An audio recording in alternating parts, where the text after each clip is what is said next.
Welcome to Progress Coaching Institute. Progress Coaching Institute में आपका स्वागत है।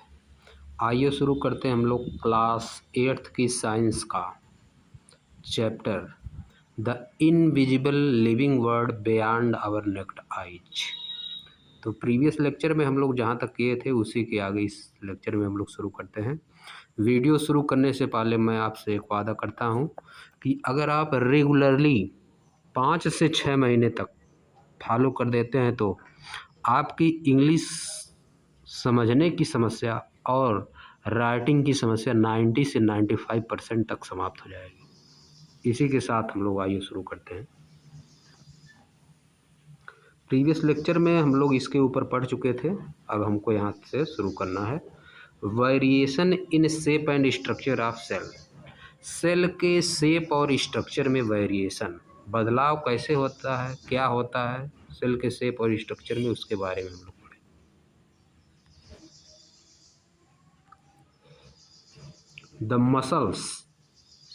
The muscles, cells and nerve cells of a human are shown in figure 2.6a and b। Muscle cells और nerve cell को दिखाया गया है। यह देखिए मसल सेल है और यह नर्व सेल्स है। मसल सेल्स को ए में दिखाया गया और नर्व सेल्स को बी में दिखाया गया है। Human muscle cells, human nerve cells है।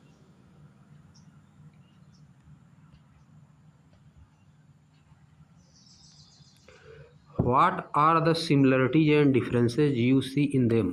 आप इन दोनों में क्या सिमिलरिटी और क्या डिफरेंस देख पाते हैं?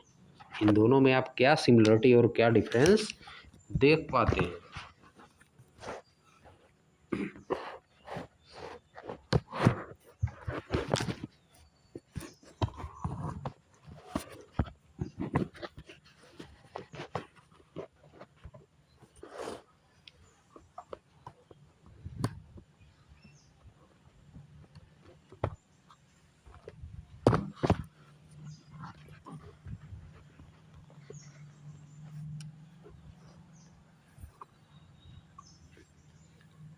अब मसल सेल्स फिगर 2.6a में जिसको दिखाया गया है, मसल सेल्स या is shaped like a spindle, यह एक स्पिंडल के शेप की तरह है। A muscle cells is shaped like a spindle, muscle cell का शेप कैसा है? स्पिंडल। स्पिंडल क्या होता है? स्पिंडल का मीनिंग होता है गोलाकार में थोड़ा सा मुड़ा हुआ, गोलाकार होने की कोशिश कर रहा है और थोड़ा सा मुड़ा हुआ है, यह होता है स्पिंडल। स्पिंडल मतलब गोलाकार और थोड़ा सा मुड़ा हुआ, मुड़ा हुआ गोलाकार, मुड़ा हुआ गोलाकार में थोड़ा सा मुड़ा हुआ। वाइल जबकि a nerve cell figure 2.6b में इज ए वेरी लॉन्ग, जो कि बहुत लंबी है, एंड हैज ब्रांचेज, उसके पास ब्रांचेज भी है। यह देखिए नर्व सेल है, लंबी, लंबाई ज़्यादा है, ब्रांचेज भी हैं इसके पास।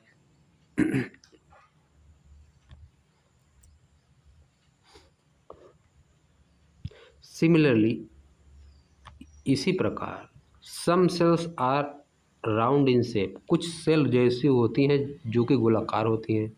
While other are long and thin, जबकि दूसरी क्या होती हैं? लंबी और पतली होती हैं। The number of cell also varies in different organism, cell का नंबर डिफरेंट डिफरेंट ऑर्गेनिज्म में सेल का नंबर भी डिफरेंट डिफरेंट होता है। Why do cells look so different from each other, cell एक दूसरे से देखने में अलग क्यों लगती हैं? Does the shape and structure of a cell relate through its function, क्या सेल का शेप और स्ट्रक्चर इसके फंक्शन से रिलेटेड होता है?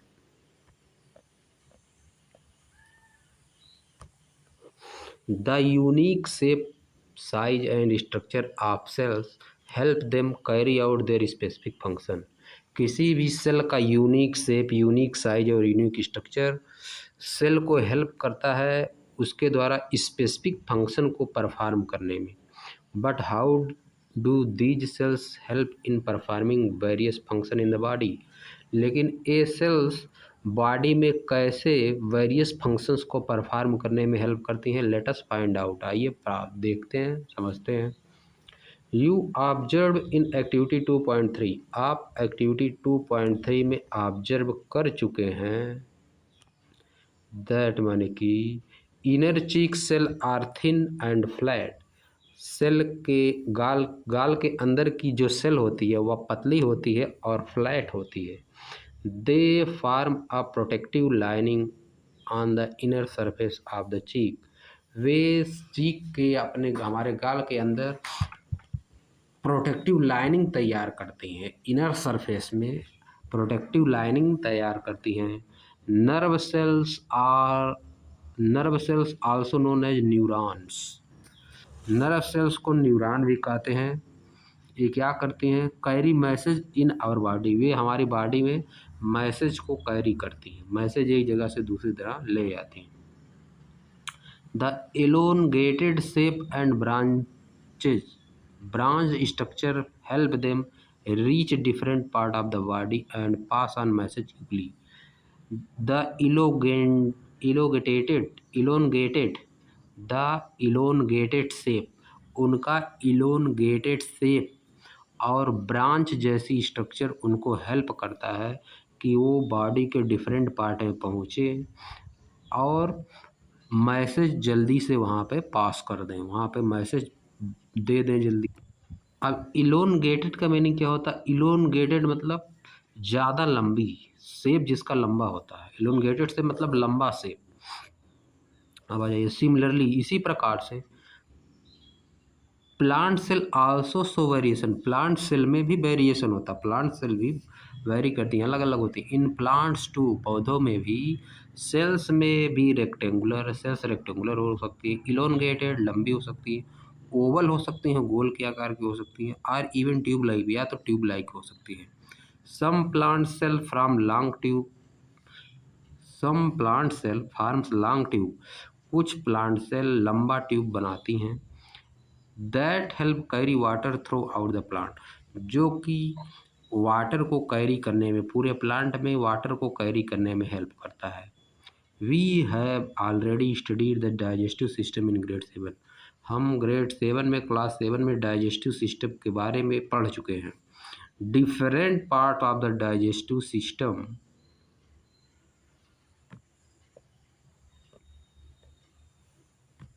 different parts of the digestive system are made up of different type of cell।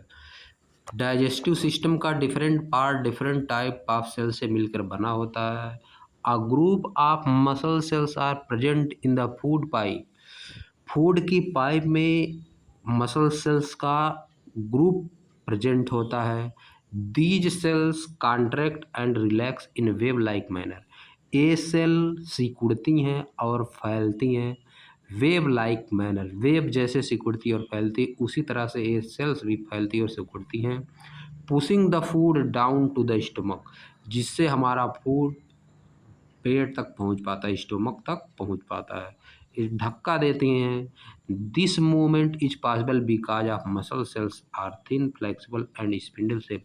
यह movement संभव, भोजन का यह मूवमेंट संभव हो जा पाता है हमारे माउथ से स्टमक तक, क्योंकि मसल सेल्स थिन होती हैं, फ्लेक्सिबल होती हैं और स्पिंडल शेप की होती हैं।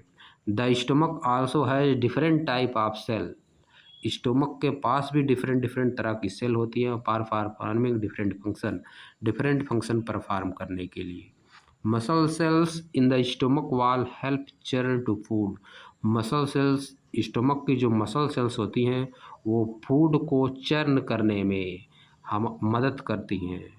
Stomach wall, muscle cells in the stomach wall, stomach wall में स्टोमक जो दीवारें होती हैं उसमें जो मसल सेल होती हैं वह फूड को चर्न करने में, फूड को पीसने में मदद करती हैं। Other sales in the inner lining of the stomach produce digestive juice. और अदर सेल्स जो होती हैं inner lining, other sales in the inner lining, inner lining में जो अदर सेल्स होती हैं स्टोमक के प्रोड्यूस डाइजेस्टिव जूस, वह डाइजेस्टिव जूस पैदा करती हैं, पचाने वाला जूस, एंजाइम पैदा करती हैं एंड एसिड पैदा करती हैं that help break down the food, जो कि फूड को तोड़ने में, फूड को हमारी मदद करता है। All these cells work together to make digestion possible, ये सभी सेल एक साथ मिलकर काम करती हैं, इसी कारण डाइजेशन पॉसिबल हो पाता है, भोजन का डाइजेशन पॉसिबल हो पाता है।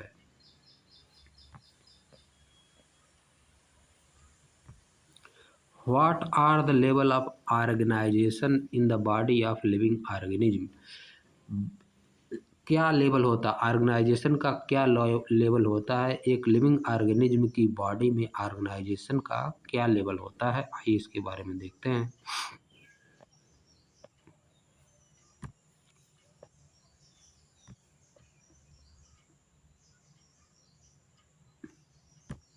The body of a living organism is organise in a complex way, किसी भी लिविंग ऑर्गेनिज्म की बॉडी बहुत ही कॉम्प्लेक्स, बहुत ही जटिल वे में ऑर्गेनाइज होती है। सेल्स फिगर 2.7 में जो कि दिखाया गया है, यह देखिए फिगर 2.7 है,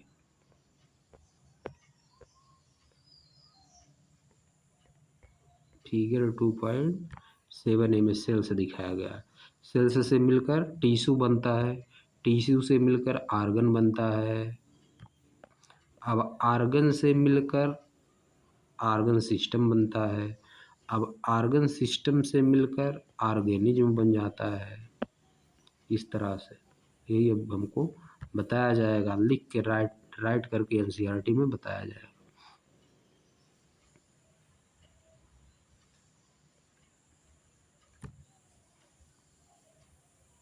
सेल फिगर 2.7 है, is the basic unit of life, यह किसी भी चीज़ का, लाइफ का, किसी भी ऑर्गेनिज्म की लाइफ का बेसिक यूनिट है। Just like a brick is the basic unit of wall, जिस तरह से ब्रिक यानी ईंट बेसिक यूनिट होता है वॉल का, उसी तरह से लाइफ का बेसिक यूनिट कौन है, सेल्स है। A group of similar cell form a type of tissue, एक ग्रुप की सिमिलर सेल मिलकर एक टिश्यू बनाती है। Tissue is the what is tissue is the combination of cell, different tissue are organized to form a organ, different tissue मिलकर क्या बनाते हैं, ऑर्गन बनाते हैं। several organ together to form a organ system, several organ मिलकर एक साथ organ system बनाते हैं। that perform a major function of the body, जो कि बॉडी का मेजर फंक्शन, ज़्यादातर फंक्शन परफॉर्म करते हैं। All the organ system together makeup A complete organism, सभी ऑर्गन सिस्टम एक साथ मिलकर एक कंप्लीट ऑर्गेनिज्म का निर्माण कर देते हैं। Like a plant or an animal, जैसे कि एक प्लांट या animal. So the level of organism are, cell से मिलकर टिश्यू बनता है, टिश्यू से ऑर्गन, ऑर्गन से ऑर्गन सिस्टम से organism. These levels of organization help us understand how simple building block like cells come together to form a complex living organism. These level of organization help us understand, ये organisation के level हमको समझने में मदद करते हैं, कैसे simple building block, एक छोटी सी बिल्डिंग ब्लॉक जैसे कि सेल कम टुगेदर, साथ साथ आती है, टू फार्म एक कॉम्प्लेक्स लिविंग ऑर्गेनिज्म, साथ साथ आके एक जटिल लिविंग ऑर्गेनिज्म का निर्माण कर देती है। The life of complex living organism begins with a single cell, किसी भी कॉम्प्लेक्स लिविंग ऑर्गेनिज्म की लाइफ एक सिंगल सेल से शुरू होती है। जैसे कि यक्स, the egg of any organism has an amazing ability to divide repeatedly to form a complete living being made up of many cells. The egg of any organism, किसी भी ऑर्गेनिज्म के एग के पास हैज एन अमेजिंग एबिलिटी, उसके पास एक आश्चर्यजनक ability होती है, योग्यता होती है, टू डिवाइड रिपीटेडली, स्वयं को बार बार डिवाइड करने से, 2 से 4 बनेगा, 4 से 8 बनेगा, to form a complete living being, इस तरह से मिलकर एक कंप्लीट लिविंग बीइंग बन जाता है। Made up of many cell, जो कि कई सेल से मिलकर बनता है। Such living being are called multi cellular organism, जो कई सेल से मिलकर ऑर्गेनिज्म बनते हैं उनको क्या कहते हैं, multi cellular organism. Animal including human and plants are example of multi cellular organism. Animal और ह्यूमंस क्या हैं, और क्या प्लांट्स, ये सब एग्जाम्पल है मल्टी सेलुलर ऑर्गेनिज्म के। ये लोग मल्टी सेलुलर ऑर्गेनिज्म हैं, ये कई सेल से मिलकर बनते हैं। तो आइए हम लोग आप यहाँ पे समाप्त करते हैं इस लेक्चर को। अब नेक्स्ट लेक्चर में हम लोग इसी के आगे पढ़ेंगे। यार देखिए, जड़ बनाया, इसका मतलब हमको जड़ से जुड़े रहना है। जड़ से, चैप्टर का जड़ जो मेन चीज़ है उसको जड़ से जुड़े रहना है। अब हम लोग नेक्स्ट लेक्चर में पढ़ेंगे ईवर हर्ड, कभी सुना गया, यहाँ से हम लोग पढ़ेंगे। Thank you for watching. तो चैनल को सब्सक्राइब करिएगा, वीडियो को लाइक करिएगा, ज़्यादा से ज़्यादा शेयर करिएगा। वीडियो पसंद आ रहा है तो वीडियो को लाइक भी करिएगा। Thank you for watching.